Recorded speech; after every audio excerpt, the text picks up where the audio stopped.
भजन संहिता अध्याय 18 आयत 25। दयावंत के साथ तू अपने को दयावंत दिखाता और खरे पुरुष के साथ तू अपने को खरा दिखाता है। परमेश्वर का वचन कहता है दयावंत के साथ तू अपने को दयावंत दिखाता। परमेश्वर का वचन कहता है अपने शत्रु तक के लिए प्रार्थना करो। ये बातें बहुत हमें मुश्किल और नामुमकिन जान पड़ती है। बिल्कुल सही बात है। परमेश्वर का प्यार पाए बिना, परमेश्वर के वचन को अपने मन में पाए बिना हम कैसे किसी भी ऐसे पुरुष के लिए या ऐसे स्त्री के लिए या कैसे हम प्रार्थना कर सकते हैं ऐसे लोगों के लिए जिनको हम सोचते हैं कि वो हमारे विरोधी हैं या हमारे खिलाफ रहते हैं, तो हम कैसे उनके लिए प्रार्थना कर सकते हैं। परंतु परमेश्वर का वचन यदि आप ध्यान से देखें तो वो दुष्ट तक पे अंत तक वो यही आस लगाते हैं, वो यही आशा रखते हैं कि वो भी मन फिराए और बचाया जाए। परमेश्वर का वचन साफ साफ कहता है परमेश्वर ने जगत से ऐसा प्रेम रखा कि उसने अपना इकलौता पुत्र दे दिया ताकि जो कोई उस पर विश्वास करे वह नाश ना हो वरन अनंत जीवन पाए।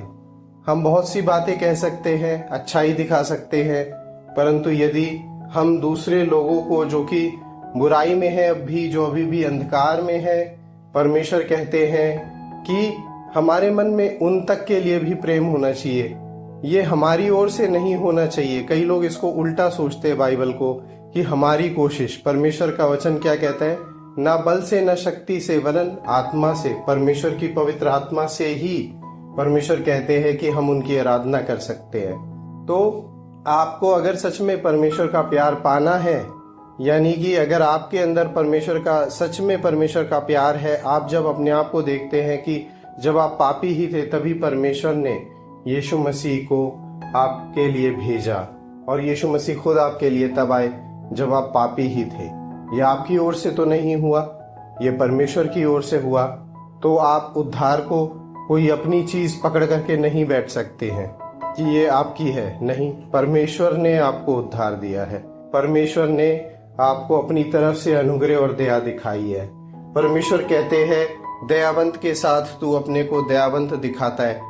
जो ये जान गया कि उसके ऊपर कैसी दया दिखाई गई है, जो ये जान गया कि परमेश्वर दयावंत है, उनके मन को अगर कोई स्वीकार करके जिएगा तो वो किसी की तरफ नालिश ना रखेगा, मन में अपनी तरफ से कोई भी नालिश ना रखेगा, क्योंकि वो ये रखेगा मन में कि मुझ पर तो खुद दया हुई है।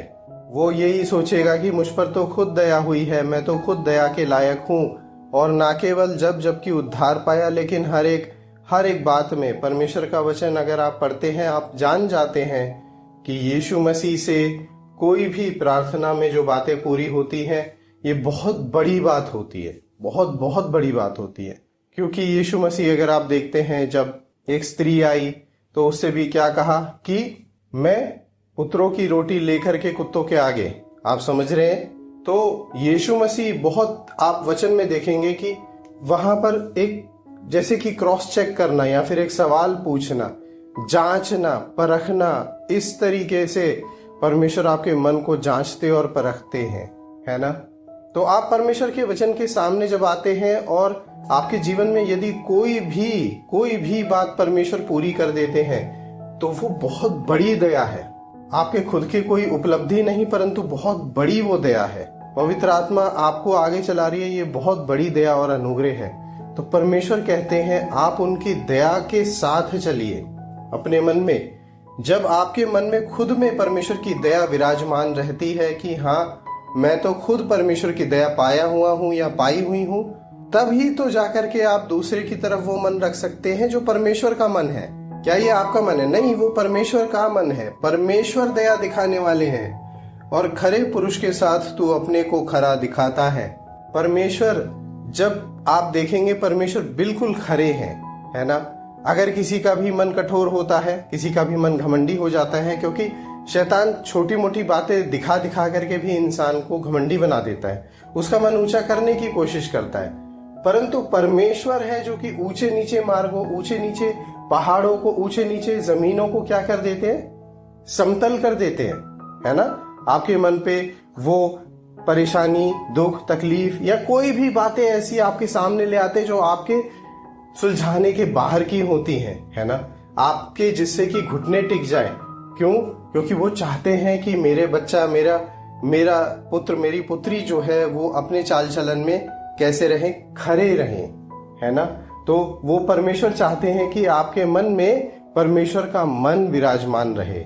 ये परमेश्वर ने क्या बोला, वचन में क्या लिखा है कि हम मिट्टी के पात्रों में, यानी हम इस शरीर में स्वर्गीय खजाना लिए फिरते हैं।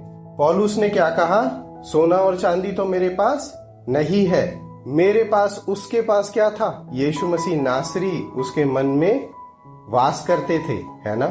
जो भी विश्वासी हर एक के मन में यीशु मसीह वास करते हैं।